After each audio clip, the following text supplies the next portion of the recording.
very nearly about something March 2025. Yes, I have renamed the channel very nearly about something, but something went wrong whilst I was actually doing the change on YouTube, and it kind of froze. And I seem to remember when I did this last time, it took a few days to kick in. So if it's still called very nearly about sailing, it will be called very nearly about something soon, which will be the third change to this channel. So my name is Paul. Welcome if this is the first time that you've been here. Yeah, there are changes which due to all sorts of things which I've covered in the last few, all for the better, change for the better, which I've covered in the last few videos. I'm going to start to change the format a little bit. I was kind of thinking, how should I do this? When I first started this channel, which was 10 years ago in May, so this coming May will be the 10th anniversary. I can't believe it. And I've got however many it is, 100 and I'll put a number here, however many videos I've got in there. And it started off really just as a sort of a light-hearted diary, because I'm not very good at actually writing a diary, but I do want to have a record for posterity for my children and so on. And the people can look back and see what sort of things grey-haired old blokes used to get up to in the in 2025. So anyway, this is going to be more of a sort of video diary with little bits and pieces. As I do bigger projects though, I will actually start to change the playlist so that there is something specific on some of the DIY projects. Talking of DIY, I was hoping to do some boat DIY this time, but I've moved an awful lot of my tools, power tools and all sorts of other things up to where my daughter Lucy lives. You've seen Lucy on some of the videos, because she wants me to build a huge, great big built-in wall bookcase for her.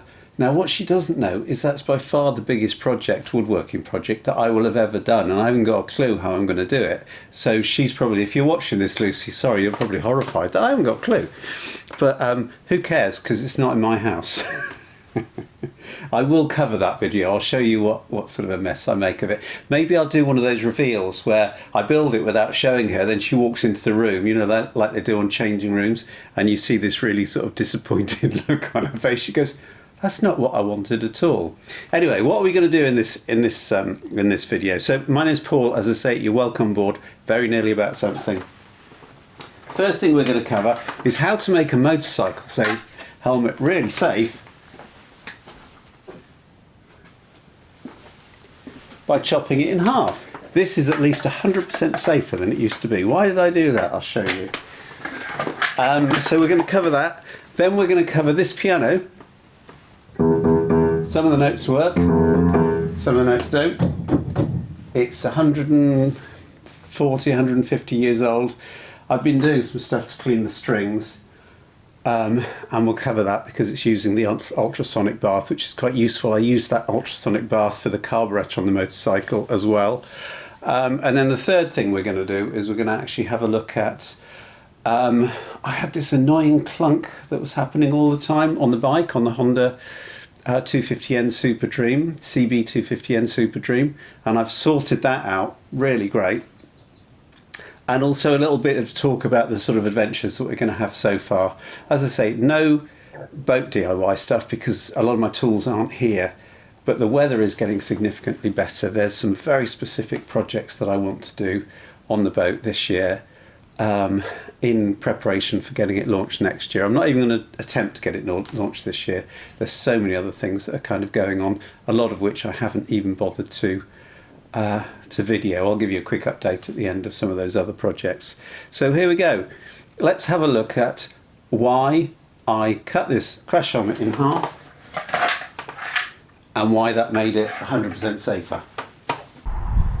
Right, so one of the things that you need, and I'm going out for a ride today because it's really nice, is a good, safe helmet with all the relevant standards, BS whatever in the UK and DOT whatever in the USA or whatever it is.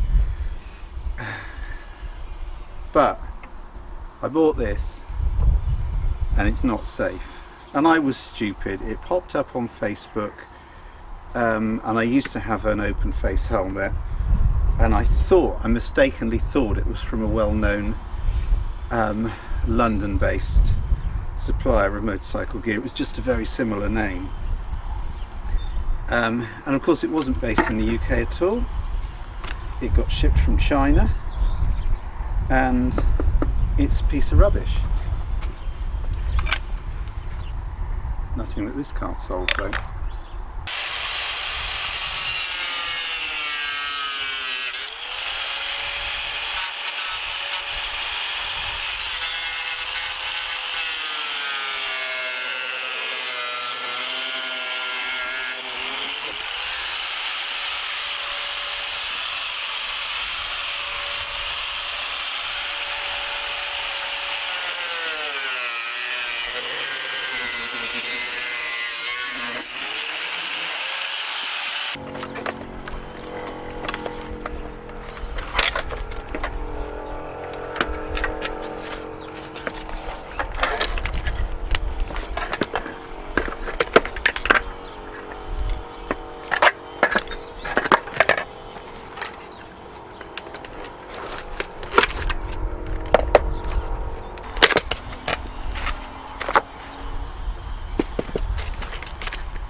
So there we go. That is now as safe as it was before, except I'd say safer, because there's no temptation of actually sticking it on your head and going out for a ride. The company is called Bikers Lifestyle. They were prosecuted by the Driver Vehicle Standards, whatever it is. I'll put a link up, and I'll put a link up to the actual court case. They were fined £10,000 and feel totally ripped off. So I'm going to send them a photograph, get my money back. Can't get compensation unfortunately, but at least they did have to pay a very large fine. And this video is not sponsored by them, by the way. I will never buy one of their products ever, and I would advise you to do the same. Does that count as an advert? Don't know. But I feel very duped, and I feel obviously a bit stupid, so, you know, don't buy this sort of rubbish. Don't be like me. Don't do what I do I say. So there you go. I was so distraught that I got basically conned by that, but it was my own stupid fault. I should have checked in much more detail. The fact that something is a UK limited company doesn't necessarily mean it really is a UK limited company. Well, it was limited in quality. Right, what's the next thing we're going to cover? The piano, as I mentioned. I'm slowly putting things back into it. I've got loads more bits and pieces that I need to do. I've got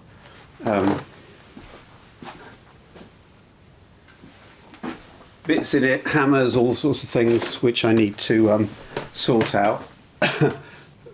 But it's one of the many jobs that I took on over the last few years, which in retrospect maybe I wouldn't have done, but this was such a bargain. This is, say, 140, 150 years old. It cost me £50, needed a lot of work. I've done a lot of work to it.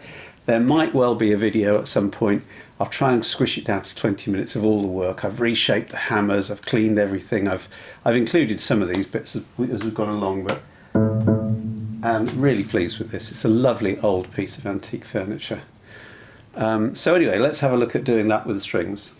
Right, so I've done this before, but I'm going to do before and after. These are from the bass strings that I've already cleaned. And the next one, after those three, is the first pair which haven't been cleaned.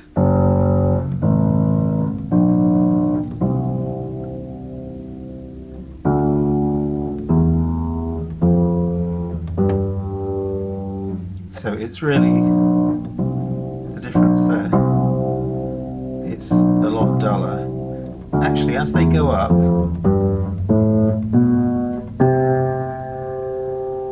they get a lot cleaner, but it's worth doing.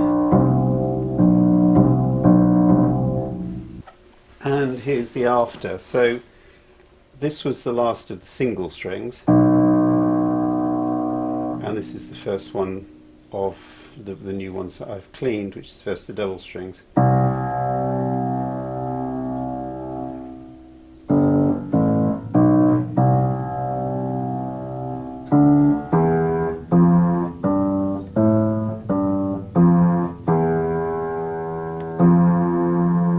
And I didn't do all of them, I didn't clean all of them, I only did the first 7.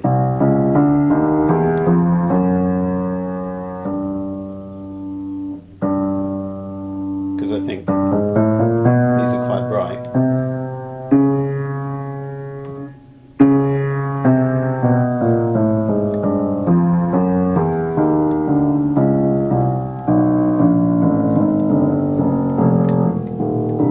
Not bad for 150-year-old string, 140, 150 years old, whatever it is, strings. And I've obviously only given it a very rough tune. Oh, that's not a C. Anyway, pleased with that.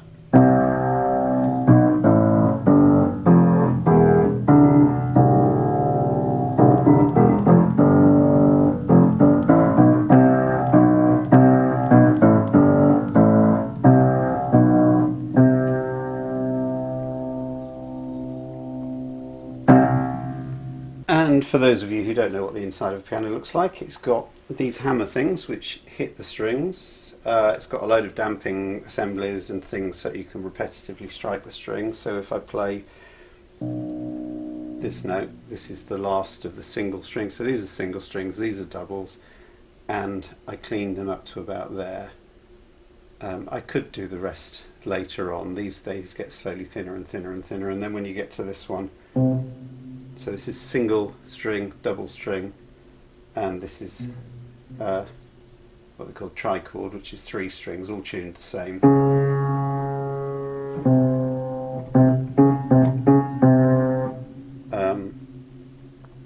So yeah, and the other thing is, why is it a percussion instrument? If I just press this key here and I press it really slowly, you'll possibly see that it's getting to within about 1 centimetre of the string, slightly less, and then it just falls back to a certain point. And the reason for that is that if you press it very, very slowly, it doesn't make a sound at all, because it actually at this point, which is called the let-off point, there's enough velocity so the hammer hits the string and then falls back. And that, ladies and gentlemen, is why it's called a percussion instrument, because it hits the string. And it's called a pianoforte because it can go, and it can go soft, loud, loud, soft. Anyway, enough of this waffling about pianos. 50 quid, this cost me £50, this piano. It's about 140, 150 years old, built somewhere between 1867 and 1880. And I know that because the very first ones from the factory were made in 67, and the later ones after 1880, they won an award, and they actually put a little stencil on it, and so I know this is prior to 1880, and it was in the same family for the whole time. And as I say, £50. Go out and buy yourself a piano for £50. You might need to do a lot of work to do that. But anyway, enough of that. Let's go on and have a look at how I actually cleaned these strings, and I'm pleased with that. That's made enough difference. And I'm pretty sure these are the original strings, so these strings are 140, 150 years old. Fabulous. I think they sound great, and I think the piano is going to sound great. Not with me playing it, obviously, but that's another story. And you just got to be brave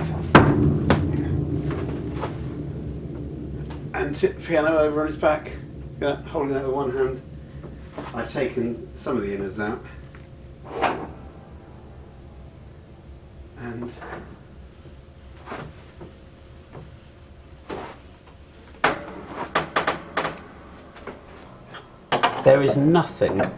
there's nothing complicated about the internals of a piano at all. There is if you want to design one, but to actually do the fixing and stuff, yeah, they're 85 keys, but every single one is pretty much exactly the same.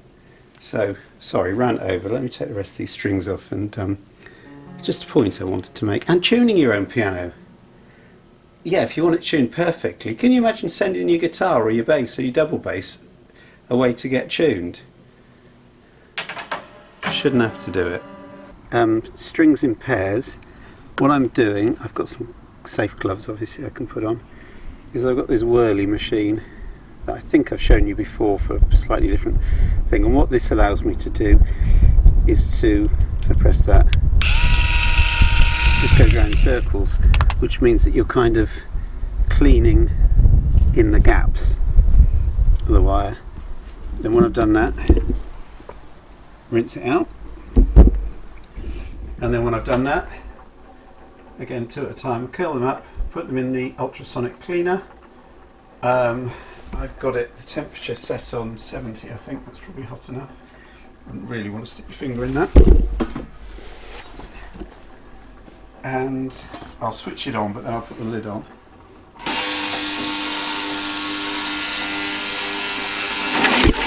Whoa!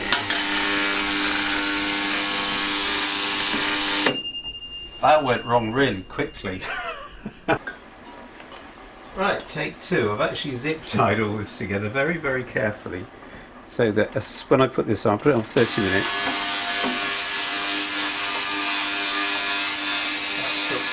That stops it jumping out.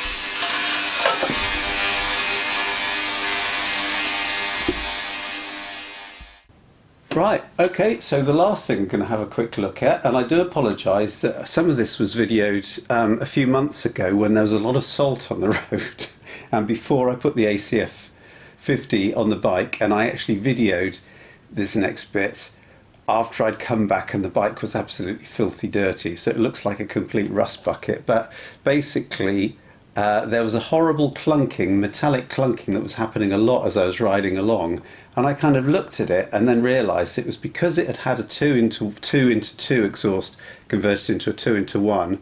The centre stand was actually bashing directly against the torsion bar that goes along the brake, whereas it should be bouncing onto a little bit of rubber that's underneath the collection box underneath the 2 exhaust. But given there's just one, you're supposed to put another extra bit, which I hadn't realised, and it took me ages. And anyway, I found one, I fitted it. Oh, it's made so much difference. So let's have a quick look at fitting this. Right, so here's a small job, but something that's been really annoying me. You probably can't see what you're looking at. Oh, whoops, really tipped the bike over. See that? Where that's knocking that? That is the torsion bar for the brake, and that is the thing that the spring for the centre stand is on. And at the moment, the centre stand, when it springs up, is resting on that. It shouldn't. It should rest on a little rubber bung thing. But because the exhaust has been changed to a single exhaust, that's not the case. I managed to find this for a completely different exhaust, but a single exhaust, because on the double exhaust, that little rubber bung thing there actually goes onto part of the exhaust bracketry. But on this, what they should have done when they fitted this, and the Motard ones did this, and this is a Motard piece of equipment, is it hooks up onto the other side of this bolt here, the other way around, and once it's tightened up,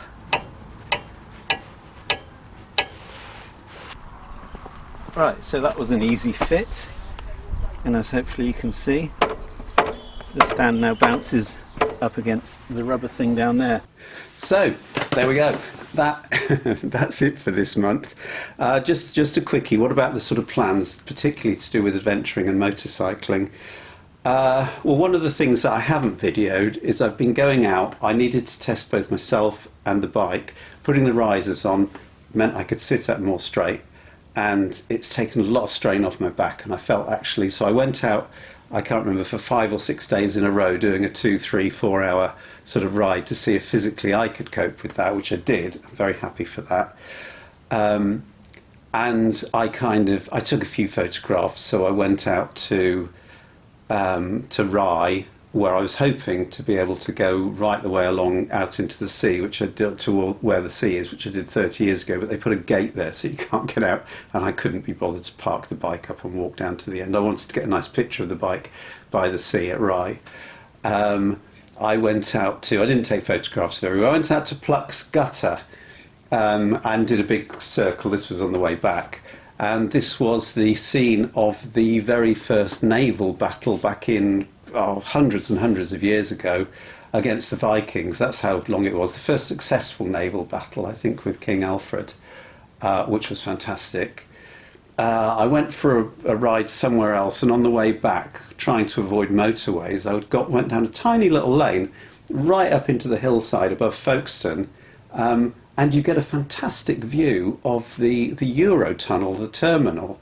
I don't know how clear you can see it from this photograph, but it is quite amazing up there. You get such a really good view on it. It's massive. The actual Eurotunnel operation is huge. And there's a few other things that I kind of did like that.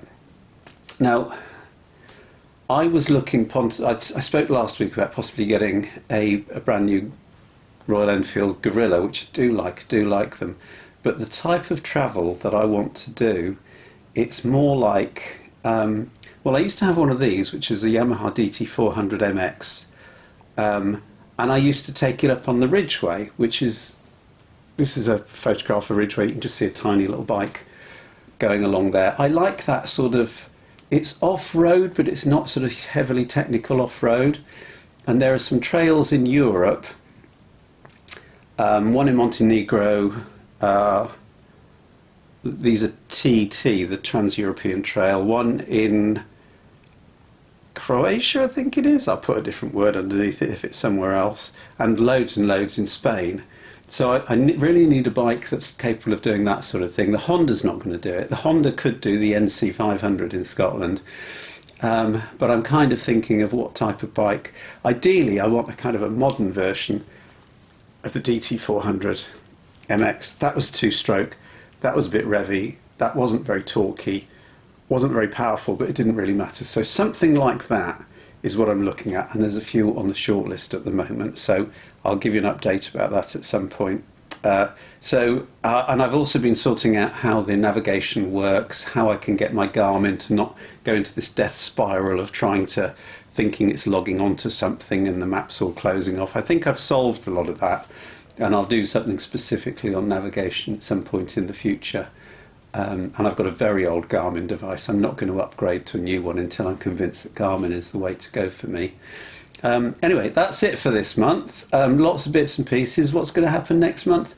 Who knows? Next month is April, if I manage to get this out on time. And hopefully, if I manage to get the name changed. So this is Paul from Very Nearly About Something, signing off for March. Have yourself a good start to spring, my favourite part of the year, and I will see you later on in April. Cheers.